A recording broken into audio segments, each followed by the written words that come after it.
"Chris, why are you home?" inquired Angela, my spouse for 28 years. As she entered through the garage and saw me at our kitchen table less than 10 feet away, her body partially blocked a tall younger man following her into our home. Angela, consistently beautiful, stands at a striking 5 feet 9 inches, weighing a healthy 145 pounds with auburn hair falling over her shoulders. She always dresses professionally for work. And today, in a white blouse, an extra button undone revealed enticing cleavage between her spectacular 38D cup chest. A black linen skirt highlighted her world-class legs, and 3-inch heels perfectly shaped the cheeks of her backside. Briefly contemplating Angela's seemingly foolish question, I responded by stating that I lived there. A quick flash of irritation, which had been increasingly prevalent over the past week, surfaced as she inquired about the reason for my presence at home at 3:30 in the afternoon. I often jest with anyone who will listen that I loved Angela since we first met. Meeting her as the administrative assistant for 4 top executives in her company, she escorted me to the senior suite for hours of meetings. Taking a chance, I asked her to dinner as she walked me back to the lobby, and the rest is history. By now, Angie's companion had maneuvered around her and stood at her side. Anticipating a smirk, I was surprised to see concern in his intelligent eyes. Clearly, things weren't going as planned. I couldn't help but question Angie about the reason for her early arrival home an hour and a half earlier than expected. Angela and I have been inseparable since our first date. I dedicated all my energy to her and our family, establishing a successful insurance brokerage firm. With the assistance of her employer, Angela achieved a bachelor's degree in 6 years, progressing from a support role to leading HR in the company's Hartford, Connecticut office. Having loved Angela unconditionally for nearly 3 decades, I faced the transformation she had undergone with determined calmness. Desiring to break her as effectively as she broke me, I gave Angie my signature crooked grin, prompting her response, "We came home early to talk with you." I questioned Angie about the collective reference to we locking eyes with her. Taking advantage of the moment to introduce himself, her companion confidently stated that he was Michael Browner, the new attorney at Kellerman & Sons, closely collaborating with Ong for the past couple of months. Despite his extended hand, which I ignored, and while maintaining eye contact with Angie, I refrained from reacting violently, opting to growl and assert that I knew exactly who and what he was. For the first time, I noticed signs of concern in my wife, and she cringed when I mentioned Ong. "You once threatened severe consequences for anyone who called you Ong. Why tolerate such disrespect in your own home from this individual I'm referring to as Mofo?" I pointed in his direction. Angie, habitually worried and confused, is a meticulous planner. I was certain she and Mofo had meticulously planned for every possible scenario for this conversation, with every I dotted and every T crossed. In her perception, I was already a compliant betrayed man. A quick glance at Mofo brought a smile to my face. I was fairly certain his sphincter muscle was tightening, soon to be clenched as tightly as mine. A tumultuous situation was brewing, unlike anything Angie and her companion could envision. Taking 2 or 3 deep cleansing breaths, I endeavored to push aside the growing rage and disgust into a quiet corner of my heart. Internally, I resolved to proceed, thinking it was time to disrupt their plans once more. I suggested the idea of making 3 drinks and proposed discussing matters in the living room. Angie requested a subdued glass of wine. When turning to the other person, he appeared wary. Responding to my offer, he mentioned Angela's information about my liking for bourbon and craft beer. Nodding, I confirmed as I rose from the kitchen table and headed to the family room's bar. Exiting the room, I heard immediate urgent whispering as they moved through the kitchen to the living room. A few minutes later, I joined them. They sat together on the sofa, handing Angie her favorite Merlot and Mofo a tulip glass of ambre ale. I settled into an armchair across from them. After raising my glass in salute, I took a sip of the fiery liquid. Returning the toast, Mofo sipped his beer, studying the color and carbonation. He made a remark about the complexity of the amber ale, asking about its identity. I responded that it was Pabst Blue Ribbon. At the mention of the beer, Mofo's eyes flared with anger, and Angie, appearing confused, mentioned my previous claim that Pabst Blue Ribbon was worse than donkey urine and considered the worst beer ever made. She was midway through her comment when she saw me laughing. She expressed her frustration, stating that I was being rude and condescending during what was supposed to be a calm conversation. I responded with a smile, questioning her accusation and suggesting that we needed to kickstart our conversation properly. I anticipated learning about having a polite, uplifting, and loving discussion from my wife. Angie cringed and avoided eye contact. White took over, beginning to discuss matters. I interrupted, directing my attention to him and pointing out his initial use of Mr. Harrington before presumptuously switching to calling me Chris. I insisted on being addressed as Mr. Harrington. As his face began to redden, I concluded with a shrug and suggested the alternative of addressing me as Sir. Instead of allowing White to continue, I turned to Angie and asked with heat, inquiring about the topic she wanted to discuss. When White seemed prepared to respond, I interjected, informing him that I was addressing my wife and instructing him to sit there, drink his complex amber ale, and remain quiet. Angie, in a state of fury, expressed her discontent with my behavior that afternoon, insisting that it needed to stop. I nodded, giving the appearance of contemplating her request, and posed a question about whether my behavior was better or worse than hers over the last 5 or 6 weeks. Angie, partially confused and worried, asked for clarification. Mofo seemed to hold his breath, perhaps thinking their carefully crafted plan had derailed.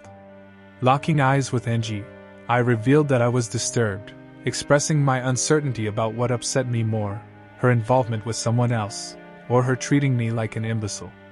Angela's expression showed her astonishment.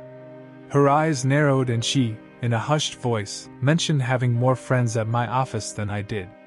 She received an anonymous email 2 weeks ago warning about my alleged affair. The email included 3 attachments depicting me on a picnic lunch at Middlewoods Park, engaging in hand-holding and kissing. Apologizing for the way she found out, Angela was in the process of figuring out how to continue when I interjected, asking if she wanted a divorce.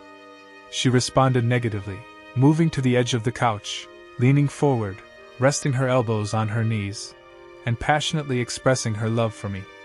Angela clarified that her involvement with Michael was a short-term fling, explaining that he was new to Connecticut and hadn't made many friends. She anticipated him finding a regular girlfriend once he was settled. Apologetic, she acknowledged that the situation didn't work for her, as she had signed up for a monogamous relationship with a loving wife. She concluded by stating that she was sorry, but a divorce would better align with her future plans. Angela pleaded with me to stop, expressing her disinterest in a divorce and suggesting that I probably felt the same. She characterized her involvement with Michael as a one-time fling, emphasizing that it was nothing more and that it stemmed from her attraction to him and a desire for extra excitement in her life. She assured me that it had never happened before and would soon be over, promising that it would never occur again. After taking a small sip of my bourbon, I remained silent for a few moments before responding. I pointed out that her promises held no meaning and asserted that everyone in the room knew she was a liar.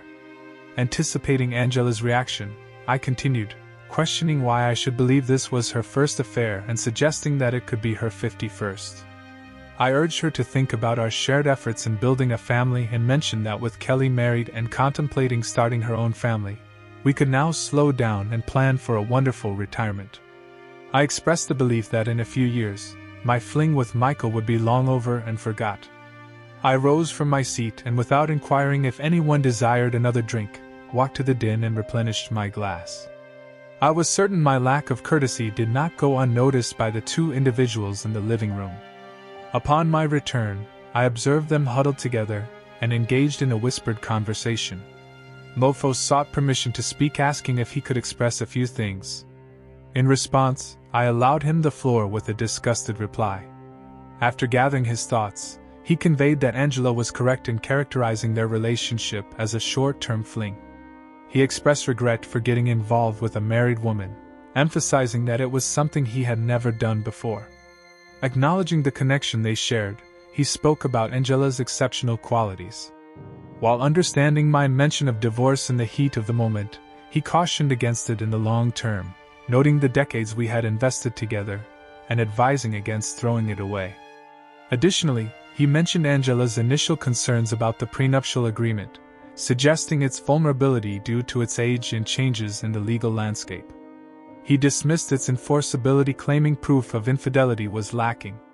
I pondered how my wife had become so misguided as he concluded his legal summation. Turning to Angela, I expressed my inability to understand her choice of seeking legal advice from corporate attorney who graduated in the bottom quarter of his class from Texas Southern University Law School, a consistently ranked among the top 10 worst law schools in the country. I questioned how she knew that S. White didn't finish, explaining that knowing one's enemy was one of my mottos. Redirecting my attention to Angela, I inquired about her plan moving forward. After taking a few moments to think, she disclosed that she and Michael were spending the weekend together. She detailed their itinerary, mentioning her presence at his apartment that night and a trip to New York City the next day. They planned to stay there Friday-Saturday night with her returning home on Sunday. Despite being aware of their exact plans, the audacity of my wife's statement deeply saddened me. I expressed my disappointment, hoping she could perceive the profound sadness in my eyes. I pointed out the impact on our quarterly getaway weekend tradition to New York City, filled with memories of spectacular sights and heartwarming experiences such as award-winning Broadway plays, concerts, and sporting events. I conveyed my feelings about the tarnishing of those memories and expressed concern about the change in Angela, comparing her to the person she was involved with. Angela sensed my devastation and responded accordingly, but I was too consumed by the voices in my head urging me to end it. Turning to a very concerned mofo, I questioned him about his wife's reaction to his involvement with mine. Angela urged me to stop, explaining that Michael was a widower, and his wife had passed away several years ago. Even mofo displayed some decency, cringing at my wife's last statement. I smirked and addressed Angela, remarking on the contrast between Michael and her. Without pause, I inquired about her being widowed, and Michael hesitantly confirmed it. I reached down and retrieved a manila folder from the backpack next to my chair. After opening it and scanning the first page, I revealed details about Michael's late wife, Dr. Cynthia Browner.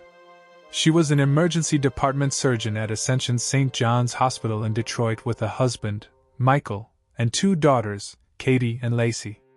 The document mentioned her resignation and relocation to the Hartford, Connecticut area to join her husband immediately after her children finished school.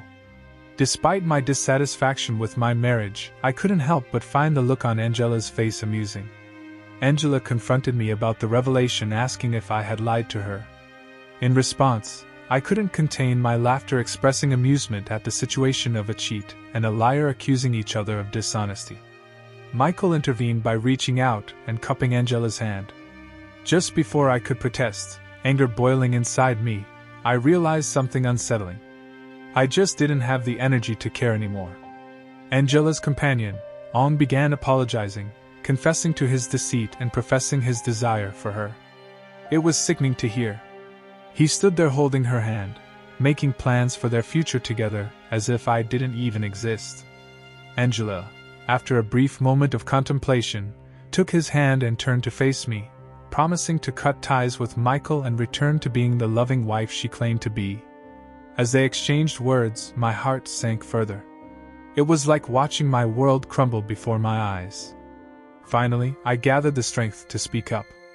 I requested their attention, asking for the chance to lay out my thoughts and feelings to be heard amidst their betrayal. They exchanged uncertain glances, unsure of how to respond to my request for fairness. I pushed the issue, emphasizing the importance of giving me just 30 minutes of their time. After some reluctance, they finally acquiesced and took their seats. With practice ease, I set up several Zoom meetings, a skill I had honed during the COVID-19 pandemic. As the TV screen flickered to life, I addressed Peter and Lou, asking if they could hear me. Once the introductions were made, I stunned Angela and her companion by revealing the presence of Lou Baird, my new divorce attorney, and Michael Browner, a corporate attorney. Handing the floor over to the attorneys, Lou wasted no time in laying out the situation. He informed Angela, now addressed as Mrs. Harrington, that he was representing me in our impending divorce, and that papers had already been filed. He gave her a deadline to secure her own legal representation and arranged to be served, warning of the consequences of noncompliance. Lou disclosed that infidelity was cited as the cause for divorce, supported by detailed evidence collected by a private investigator documenting her affair with Mr. Browner. Their shock was palpable as the reality of the situation sank in. As Lou concluded his remarks, I placed a second manila folder onto the coffee table in front of Angie, causing both of them to react with surprise at the loud sound. I informed them that it contained a copy of our divorce petition along with the private investigator's report. As the sweep reached for the folder, Angie briefly glanced back at the screen. I then stated our intention to insist on the full enforcement of the prenuptial agreement, emphasizing its regular review every 2 years to align with state legal guidelines. With Angie's signed and notarized signature on every update for the past 28 years, I expressed confidence in its enforceability. Next, I conveyed the decision made by the board of directors of Harrington Brokerage the previous night, which relieved Angie of all corporate responsibilities and severed her association with my firm entirely. I outlined the timeline for returning her company car, canceling company credit cards and cell phone, and terminating memberships to various clubs. Additionally, I mentioned the cancellation of joint credit cards and the freezing of joint financial accounts, all in accordance with the prenuptial agreement. We then detailed our request for an 80-20 split of assets in my favor, including the retention of the house free and clear by myself along with the request for expedited eviction and a 30-day period for Angie to remove her personal belongings from the property. I mentioned the absence of alimony and child support, and noted that there were additional claims which Angie's attorney could explain. Lou concluded by asking if there was anything he had missed, to which I responded that he had covered all the essential points, expressing appreciation for his thoroughness. As the TV screen went black, Angie immediately stood up and exclaimed that they should wait. She turned to me and requested to bring them back as she had questions. I responded by informing her that it doesn't work that way, and she would need to hire her own lawyer to get answers. Angie then expressed her frustration, threatening to destroy me. With a smirk, I turned to her companion and inquired about his legal opinion on the potential impact of this development in the divorce. His lack of response caused Angie to sink back into the couch, visibly distressed. I couldn't help but smile widely as I waved the TV remote at her before pointing it at the TV again. As the second Zoom meeting commenced, I addressed Jake and confirmed if he could hear me. He responded stating that he had a conference call to attend and needed to keep it brief. He proceeded to inform Browner of his termination, stating that his personal items were being removed from his office and would be left in the lobby with a 24-hour window for retrieval before disposal. Jake mentioned that there would be no recommendation provided to Angela. I could sense Angela's fear as her boss's voice slowed down inside. Observing her shaking, I realized she was terrified. Despite expressing disappointment in Angela's behavior as a senior member of his staff, Jake acknowledged her 29 years of exemplary service. However, he announced that her position in Hartford had been eliminated and offered her a similar role at their facility in Albany, New York. He gave her a week to decide on the transfer and 30 days to complete the relocation.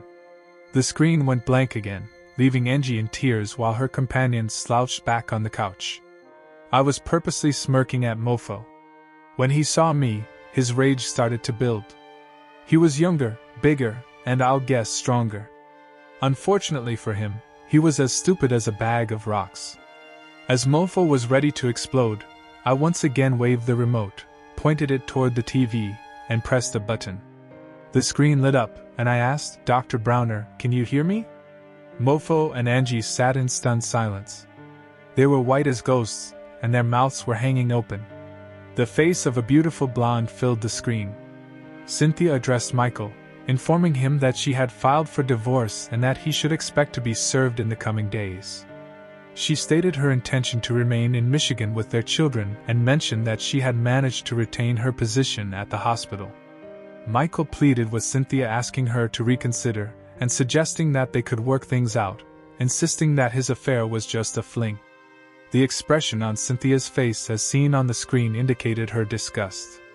Cynthia dropped a bombshell revealing Michael's repeated job losses due to his infidelity.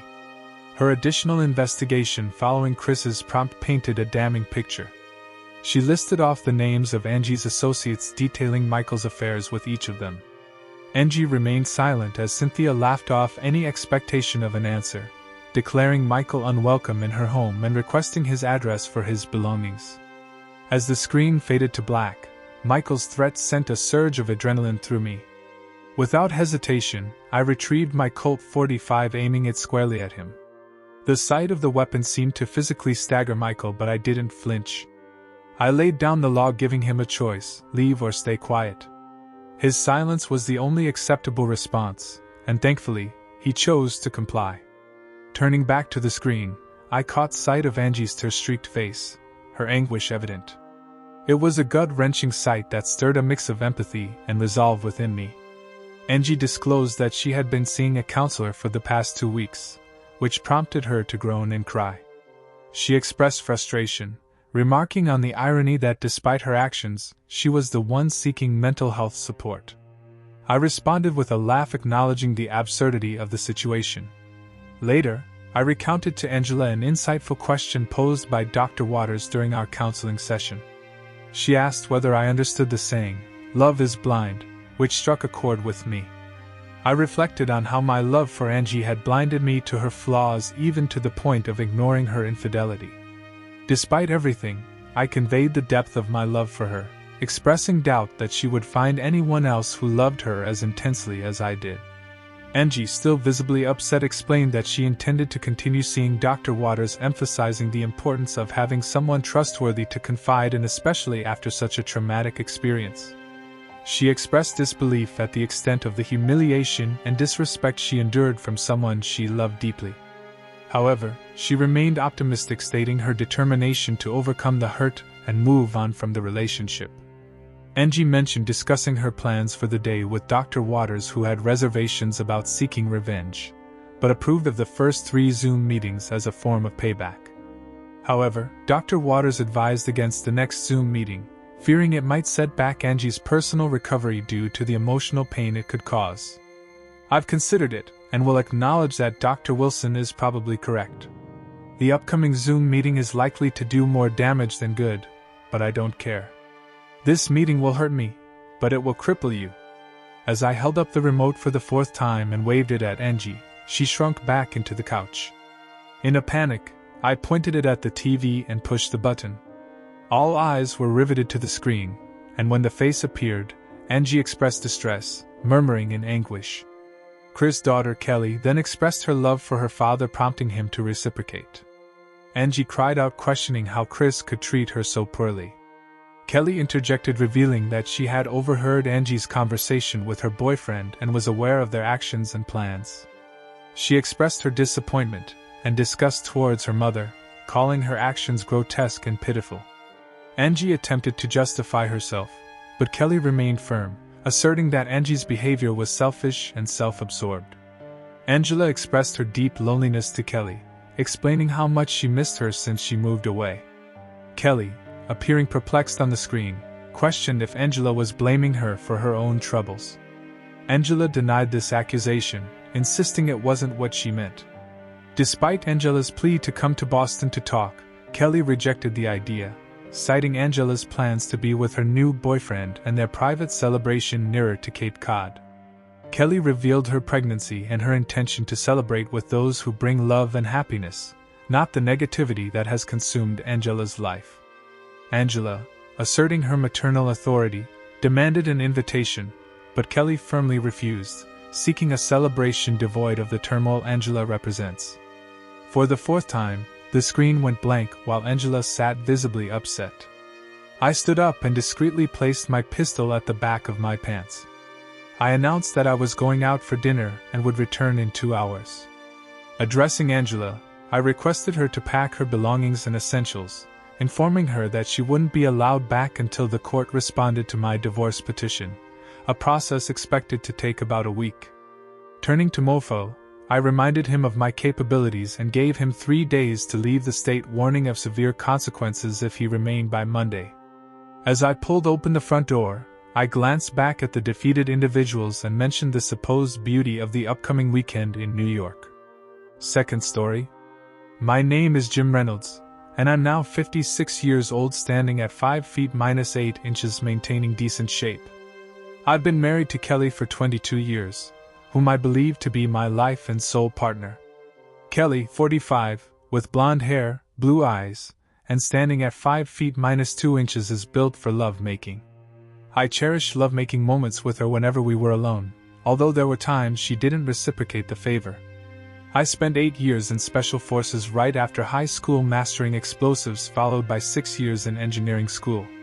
Subsequently, I established my own company, now a multi-million-dollar construction business. Not many know about my military service due to the demons I battled, leading to 4 years of counseling. My pilot's license predates my military service, but Kelly never trusted me enough to join me for rides. I fell in love with Kelly from the first moment, and we married 2 years later. Coming from old money with her maiden name as Moore, she descended from Richard Moore of the Mayflower. Kelly's family, however, viewed me as a mere servant. Despite this, I spared no expense on her, buying a large house in Cambridge, Massachusetts, complete with a 4-car garage and a BMW. We have 2 kids, or more accurately, she has 2 kids, John, 21, and the 19-year-old, both in college. I bought them each brand new BMWs, and I own a 10-year-old GMC 4-wheel drive pickup. About 6 years ago, they began mistreating me, later revealing they don't consider me family. They don't heed my words and do as they please, only listening to Kelly, their mother. I hired John 8 years ago thinking he was my best friend, but the kids seemed to adore him. Approximately a year ago, Kelly inadvertently left her email open, and my curiosity led me to read through them all. To my disbelief, she professed to have despised me since we met, a sentiment echoed by her entire family. Shockingly, I discovered the kids aren't mine. They belong to my ex-best friend John, a truth they've known for about 6 years. Unbeknownst to me, John knew Kelly before I hired him, and the situation amuses them. My son Rick and John, my ex-best friend, find humor in my obliviousness. Upon marrying Kelly, my father-in-law insisted on a prenup, which I signed. It expires in 2.5 years after 25 years of marriage and includes an infidelity clause stipulating that cheaters leave with nothing. A friend from my military days, Kevin, connected me with Paul, an expert in surveillance. Paul set up a system where Kelly's emails are forwarded to a private account of mine along with copies of my kids' emails. My entire house is wired to allow me to hear their phone calls, and I have video recordings. Without Kevin's intervention, my family might have faced dire consequences. He dissuaded me from resorting to violence and suggested ways to hurt my family emotionally, such as taking their money, tarnishing their family name, and exposing their disgrace publicly. John and his friends mocked me, well aware of the prenup and the affair, eagerly anticipating the arrival of Tom, my best friend, to take over. I possess a video of my father-in-law discussing a plan to create the illusion that I received funding for my company from him. Their scheme involves having John take control of my business, a plan they've been plotting for years. This explains their strategic move to have John apply for a position at my company and act as if he were my closest ally. The only individuals I genuinely trust are my old military buddies, and I'm grateful for maintaining contact with them. I've enlisted Paul as a computer consultant for my company, and he has secured its network, helping me identify allies and foes. This provided me with about 1.5 years to prepare for an impending divorce. During this time, I assumed a role that required me to endure a strained relationship, refraining from expressions of love and engaging in physical closeness only to maintain appearances. Reflecting on how she mistreated me, I intensified these encounters to inflict emotional distress. I made sure to do so only when I was certain she hadn't been involved with John, often sending him out of town for business without her catching on. Although I acknowledged past indiscretions, I pretended ignorance to keep up the appearance that John remained my closest friend. To humiliate her, I engaged in public encounters and discreetly conducted DNA tests that revealed our children weren't biologically mine, but rather John's. Their elaborate plan involved John taking over the company after our divorce, aiming to exploit and embarrass me. Privately, I met with a competitor to sell my company at a reduced price as I trusted his honesty despite our prior competition. I disclosed my reasons for the sale, ensuring confidentiality among a select few, including our lawyers. The law firm I hired shared my disdain for my father-in-law, a key factor in my decision to engage their services. They provided guidance on establishing a private bank account and phone account. Additionally, they suggested convincing Kelly and the kids to lease cars instead of buying new ones, a proposal well received by everyone involved, ensuring annual upgrades at a lower cost for me. Quietly, I began packing my belongings and placing them in a rented storage shed. People would often laugh either in front of me or behind my back. I suggested to Kelly that we start filing our taxes separately and transfer the house solely into her name for tax purposes. To achieve this, we needed a new mortgage solely in her name, a concept her entire family supported, making it simpler for her to claim the house in the divorce. My new law firm also recommended this to protect my credit. Despite her desire for home improvements, including an in-ground pool, I allowed her to have what she wanted funded by a second mortgage in her name. Since the house was now solely in her name, the loans also had to be in her name. Half of the funds went towards the changes she wanted while the other half discreetly found its way into my private account unnoticed. I continued handling all the bills, altering my insurance beneficiaries to direct funds to charities in the event of my demise. I sold my company without attracting attention, ensuring the new owners retained all employees except for John and his associates. Within a year, everything was prepared for my departure. I proposed treating the entire family, including in-laws and my now ex-best friend John, to a 2-week trip to Europe, a move they likely mocked behind my back, yet it served my purpose especially since Kelly footed the bill. I purchased 150 acres of land in Alaska discreetly, accessible only by plane, utilizing my concealed pilot's license. Plans were made for an off-grid cabin on stilts and a plane shelter with a hired company to build it, aiming for a move-in-ready status. Recognizing the longer timeline for completion, I also bought a house with a large barn-like garage. My residence would be in Fairbanks. A simple house where I could keep a motorhome and have a place to stay when I wanted to travel. A military friend who shared my dislike for my in-laws registered a new motorhome in his name.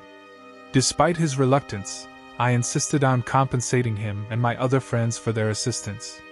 From Kelly's emails, they believed I was naive. I ceased payments on the house, their cars, insurances, and utilities, all in Kelly's name. Thus, her credit would suffer, not mine. Establishing a P.O. box in Kelly's name, I had all bills sent there, creating an illusion that I was managing their finances. When the divorce is finalized, her credit will be impacted. And with no alimony payments due to unemployment, they won't uncover the details of my company's sale. All the funds went to an offshore account, creating the appearance that I lost the company to the new owners. Moreover, my plan involves disappearing. Just before the trip, I informed them of a company emergency stating that I would join them later. Their lack of concern and happiness about my absence didn't go unnoticed. On the night prior to their departure, I made sure Kelly would remember me vividly. Engaging Insinuate, I pushed boundaries for the first and final time, leaving her initially pleased, but ultimately sore and angry. Too bad for John, who had been Insinuate involved with her for years, but had denied me the same experiences. Once they departed for Europe, I returned to the house, leaving it wide open. My friend Paul retrieved surveillance equipment, and I paid a moving van company in cash to transport my belongings to Alaska. I took essentials such as clothes, tools, and fishing gear, along with weapons from my military days securely stored until my arrival. Leaving all furniture behind, I ensured they wouldn't discover my destination, leaving no paperwork mentioning Alaska. My son, Mike, uninterested in hunting or fishing with me, remained unaware of my usual trip destinations.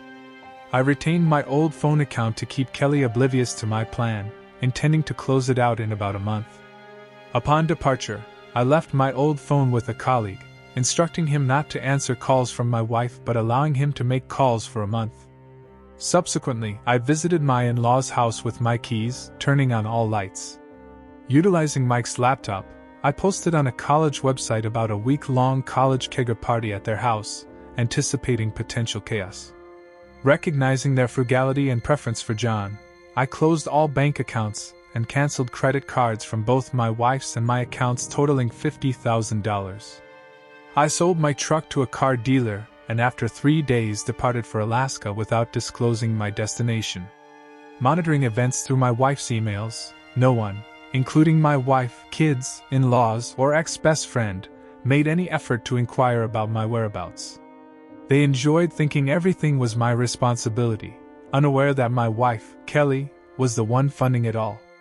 I took my time enjoying the sights while crossing the country, relying solely on cash for expenses. I drove to Bellingham, Washington, hopped on a ferry to Valdez, Alaska, and then continued to Fairbanks, all without needing a passport. By the time I reached Washington, Kelly and her family had returned from Europe, finding their homes and properties wrecked, completely unaware that I orchestrated it. Surprisingly, they hadn't noticed my absence, being more concerned about their houses than my departure. It was the police, not my so-called family, who started inquiring about me on that Sunday, a day after their return to the United States. Granting my attorney written power of attorney for my divorce, I informed them that I would check in 2 weeks later without revealing my whereabouts. On Monday morning, Kelly received her infidelity divorce papers. Although I wanted to sue John for alienation of affection, Massachusetts law prohibited it due to numerous lawsuits against state politicians. Nevertheless, John and his associates lost their jobs as per my agreement with the new company owners. With all his belongings gone, it was a shame. Kelly found herself owing more than she had in the bank, pursued by creditors, and her cars repossessed. Power and water were cut off. Property taxes and both mortgages were overdue, forcing her and her spoiled kids to move into her parents' hotel since their home was completely trashed. Her parents had to rent cars for the entire family. Feeling empathy for their difficulties, John also had to move in with them, pleading with Kelly's parents for a rental car. They transitioned from BMWs to less impressive vehicles. Kelly and her family hired private investigators to locate me while Kelly's attorneys attempted to stall the divorce, a futile move. The case gained public attention with DNA test results and explicit videos circulating online. Audio recordings exposed the affair's duration, family involvement, and their plans to ruin and humiliate me publicly, seize my company, and their disdain for the middle class. Videos and audio of her family bribing politicians and public officials and mistreating honest individuals were disseminated on various websites. The divorce eventually concluded. The judge assigned to the case had to recuse himself as he was one of the exposed paid-off public officials. Though I reached out to the kids, they ignored me. 5 years later, during a visit to Boston to finalize some old business, I went to a restaurant frequented by her family. They walked past me without recognition. Now, sporting long gray hair, a beard, and in better shape, I asked my waiter to send their table a bottle of champagne. The entire family looked 20 years older. They stared at me, and after a few minutes, Kelly yelled, "Oh my God, you son of a Grimalkin." She recognized me and revealed my identity to them. John attempted to confront me, but with one punch, I knocked him out. When his son approached, I subdued him, but not completely. Kelly ran up, berating me for ruining her family and hurling insults. The police arrived and arrested me. I had the waiter contact my lawyer since I doubted the police would allow me to. They reviewed the surveillance tapes, confirming my calm interaction, and subsequently released me. The footage depicted me sending champagne and calmly conversing with them, highlighting my self-defense stance. Without my lawyer's foresight in preparing for such incidents and securing copies of the surveillance tapes, I believe the police wouldn't have released me given their connection to my father-in-law. Kelly phoned my hotel room requesting a conversation. We met in the hotel lobby, ensuring our discussion was recorded. She questioned why I had taken such actions against her and her family. I looked at her in disbelief, calmly revealing that I discovered their plot against me and acted preemptively. I disclosed my awareness of her ongoing affair with John, questioning why she married me if she harbored hatred. I refrained from mentioning the Wired house or spying through her email. They lost their house and cars. Mike lost his house and truck. Forced to live with her parents, Kelly dismissed it as nothing personal, initially escaping her family. She admitted finding pleasure in manipulating me and enjoying the situation involving John. I asked why she didn't divorce me when she met John, and she claimed it was initially enjoyable, ensuring she'd gain everything. I left it at that, returning to my room without further comment. The next day, I departed, heading back to Alaska to relish a peaceful life. I left them to grapple with the ruins I caused in their lives. Credit, finances, pride, and reputation, far preferable to resorting to violence. They will have to live with the constant reminder of me. Do not forget to support us with a like and subscribe to the channel. See you in the next video.